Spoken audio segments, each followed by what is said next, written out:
실물 경기에서는 변화가 중요하지만 투자에서는 변화율이 중요하다는 얘기입니다. 이거 자체가 뭐 예를 들면 성장률이 둔화됐어요. 그러니까 한국이 10% 성장을 하다가 꿈 같은 얘기인데 5% 성장을 하게 된 겁니다. 그럼 실물 경기는 좋은 거예요. 왜냐면 우리는 5% 성장을 하니까. 근데 투자 경기는 원래 10% 성장을 할 거라는 얘기는 아까 미래 캐시플로우가 엄청 다 10%씩 성장을 하게 돼서 캐시플로우를 내가 만들었었는데 그거 자체가 이제 5%로 바뀌게 된 거기 때문에 결국 투자라는 거의 가치 평가를 미래를 땡겨오는 거기 때문에 미래가 바뀌면 확확 바뀝니다. 이제 왜 확확 바뀌는지 이해가 무슨 느낌인지 알겠죠? 왜냐면 미래의 누적값들이 싹 다 바뀌는 거가 되기 때문에 그렇고요. 그래서 투자에 있어서는 실물 경기보다 변화폭이 큽니다. 왜냐면 미래를 땡겨서고요. 이거를 보통 예를 들면 그냥 매년 캐시플로우 아웃이 100억인 경우가 있어요. 그거를 내가 얼마를 주고 살 거냐라는 얘기인데요. 만약에 그거를 1000억을 주고 사면 내가 매년 앞으로 계속 100억씩 받을 수 있어요. 그럼 그건 1000억인데 근데 얘가 갑자기 이제 좀 더 좋은 재화가 돼서 매년 200억씩 받으면 매년 200억씩 받을 수 있는 거예요. 그럼 시가총액이 1000억이 된단 말이에요. 아니 이게 2000억이 된단 말이에요. 그냥 10배를 치면. 그럼 순이익은 100억이 변하고 실물 경기는 100억이 변했는데 금융 경기는 1000억이 변한단 말이에요. 이거 자체가 매우 합당한 변화입니다. 근데 그러니까 금융 경기는 다 난리를 치는 거죠. 약간 이 변화폭이 너무 크기 때문에 그러니까 누군가의 월급이 오르는 거와 누군가의 재산이 느는 개념은 이런 개념으로 그냥 현실에서의 바뀔 때의 상황을 실물 경기는 현실만 치는 거라면 금융 경기는 미래에 대한 변화를 모두 다 가져오고 오는 거기 때문에 이게 더 확확 바뀐다는 겁니다. 그렇기 때문에 투자에 대한 건 미래에 대한 걸 얼마나 아는지에 대한 얘기고요. 미래에 대한 걸 아는지에 대한 얘기는 결국에 내가 가진 미래에 대한 예상, 이 지식을 돈으로 바꾸는 작업이 되는 겁니다. 투자라는 작업은 결국에 내가 똑똑하면 돈을 벌 수 있다는 얘기입니다. 내가 남들보다 미래 예측을 더 잘하면 돈을 벌 수 있는 거가 되는 거죠.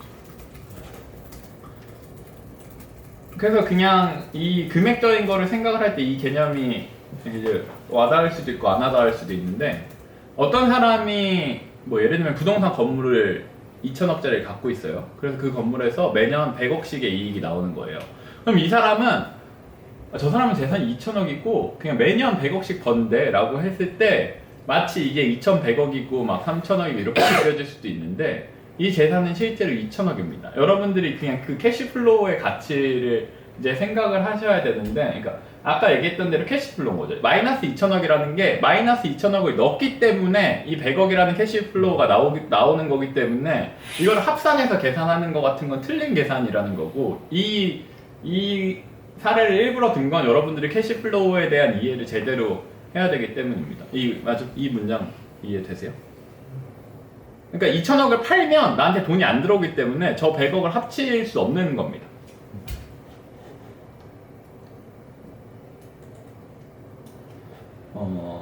근데 이제 금융 경기는 결국 실물 경기 위에 이렇게 올려져 있는 거라서 이제 기반한 거고요. 이제 실제 산업보다는 특징에서 나타난.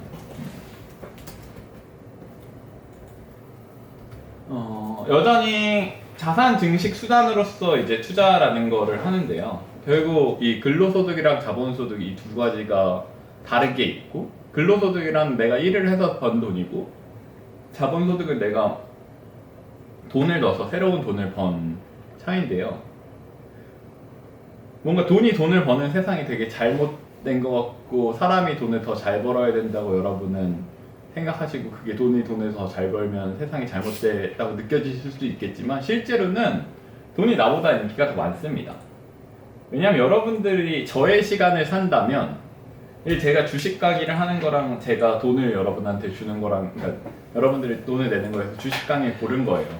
근데 내가 해주는 요리를 먹을래? 아니면 내가 10,000원을 줄까? 이러면 다들 이제 제 요리를 안 먹고 10,000원 주면 나가서 먹고 올게요. 약간 이런 식으로 된단 말이에요. 제가 여러분들이 이사를 하는데 여러분들을 도와줄까? 라고 했을 때 차라리 돈으로 줘. 약간 이런 느낌에 너 걸리적거리기만 하고 똑바로 못하잖아가 되게 많은 분야에서 특히 어떤 사람이 여기서도 만약에 그 사람은 부동산 투자에 꽂혀있고 주식에 관심이 없어요. 그러면 제가 그 사람한테 도움이 될 수 있는 영역은 없는 겁니다. 그냥 저보다 돈이 인기가 많은 거예요. 왜냐하면 돈은 더 유니버셜한 제어이기 때문이죠. 그래서 여러분들이 돈을 더 원하잖아요, 스스로. 근데 이 세상은 사람이 더 중요한 세상이 됐으면 좋겠다라는 건 개소리입니다. 여러분들이 그러니까 돈보다 사람을 더 원하면 사람이 돈을 더 많이 버는 세상이 되겠죠. 근데 아무도 그렇게 원하지 않아요. 왜냐하면 사실 돈이라는 게 시간의 축적이기 때문에 돈 itself가 사람이랑 마찬가지거든요. 돈은 사람이 들인 시간이 돈의 형태로 저장이 되어 있는 것 뿐입니다. 그거 자체가 노동력이에요. 그래서 근로소득은 자본소득보다 많습니다. 그리고 아까 봤던 것처럼 그 변화폭이 훨씬 더 금액적으로는 크게 나타납니다.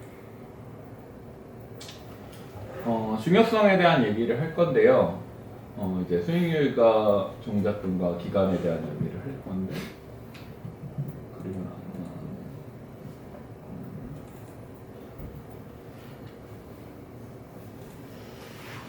생각보다 너무 빨리 진행되고 있어.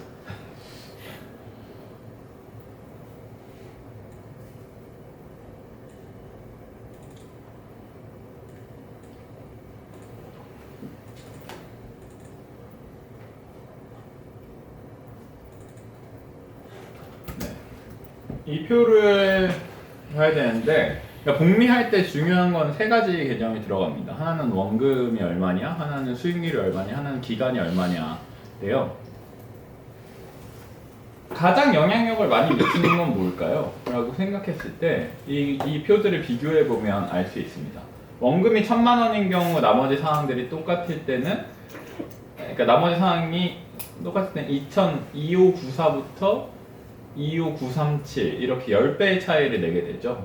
원금이 다른 경우, 원금이 10배면 그냥 애초에 나오는 금액도 10배가 되는 겁니다. 최대. 근데 수익률이 10배가 아니라 뭔가 이런 식으로 달라지게 되면 이제 이걸 똑같이 하면 수익률이 10% 늘으면 어떻게 되는가에 대한 얘기인데, 이러면 이렇게 되죠. 6192만큼. 근데 수익률이 이만큼 늘면 13786 정도 된다는 겁니다. 근데 여기에 이제 기간이 들어가서 이제 그러니까 제가 노란색 왜 주황색을 칠해둔지 알겠죠? 이렇게 비교를 해보면 기간이 길어지면 이만큼이 나온다는 거고, 이 수익률과 기간이 합쳐지면 이렇게 된다는 겁니다. 이렇게 되는 거는 이게 지금 1,000,000원을 넣었을 때 이게 결과라면 이게 지금 260억이거든요. 그러니까 이 원금의 차이보다도 제일 중요한 건 수익률과 기간이라서 원금보단 나머지 것들이 중요하고, 기간은 그래서 우리가 빨리 시작해서 복리의 효과를 빨리 누려야 되는 이유입니다. 그래서 복리할 때는 이 3가지 개념을 이해하는 게 중요하고요. 근데 원금이 처음에 어쨌든 있는 게 좋으니까 원금을 빨리 모을 생각을 해야 되고, 걔가 일을 시켜서 돈을 많이 벌게 만드는 게 되게 중요한 거가 됩니다. 그다음에 그게 자본소득에 대한 일이고, 투자에 대한 얘기를 하면 카지노가 돈을 버는 이유가 뭘까요? 룰렛 같은 것들을 해보면, 카지노는 룰렛 뭔지 다 아시죠? 해본 적이 있으세요? 그러니까 0이랑 00 같은 것들을 만들어 놓잖아요. 그게 그냥 이길 수 있게 하는데요. 투자에서도 우리가 하는 건 투자할 때마다 돈을 버는 건 아니고요. 우리의 승률을 60%로만 만들어 놔서 그냥 반복이 되면 여러분은 결국 돈을 벌게 됩니다. 그래서 우리가 어떻게 하면 돈을 벌 수 있게 만드는지에 대한 얘기를 이제 할 거고요.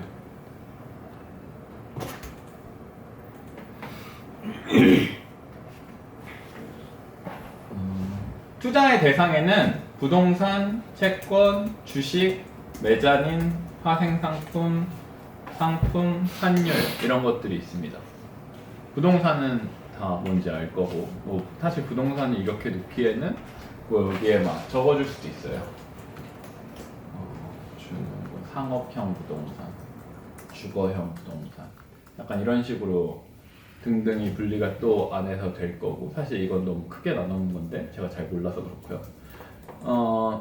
채권 같은 경우에 이렇게 국채와 회사채 이런 발행 기간에 따라서 국가가 발행했느냐, 회사가 발행했느냐, 아니면 뭐 예를 들면 금융기관은 다르게 있거든요. 금융 네. 약간 이런 거고요. 국채 중에서도 국가가 발행한 목적에 따라서 여러 가지 채권의 이름이나 보상들이 다릅니다. 예를 들면 물가 연동채라고 그냥 물가에 베팅하는 국가가 발행하는 채권도 있고요. 뭐 통화채라고 해서 환율에 대한 채권도 있고 여러 가지 채권이 있고요. 주식은 이제 뭐 아까 이 친구가 VC 얘기를 했지만 상장 주식을 거래하는 경우도 있고 비상장 주식을 거래하는 경우도 있습니다. 그래서 그 두 개가 있고, 메자닌이라고 하는 보통 CB나 BW라고 하는 투자자한테 유리할 수 있는 것들이 있는데요. 이거는 주식이랑 채권이 섞여한 형태고, CB는 컨버터블 본드라고 해서 처음엔 채권으로 발행됐다가 주식으로 바뀌어야만 하는 거고요. BW는 채권으로 발행했는데 주식으로 바꿀 수도 있는 형태입니다. 그러니까 BW가 더 파워풀한 거고, 이게 내가 투자할 땐 좋고요, 내가 투자한 기업이 발행하면 싫고요. 왜냐하면 남에게 유리한 거니까 내 몫이 더 적어져서 그렇게 되는 겁니다. 메자닌 같은 경우는 뭐 교환할 때 가격이라든지 교환할 때 조건이라든지 같은 게 설정이 됨에 따라서 달라지는 게 있고요. 이게 기본적으로는 이 세 가지가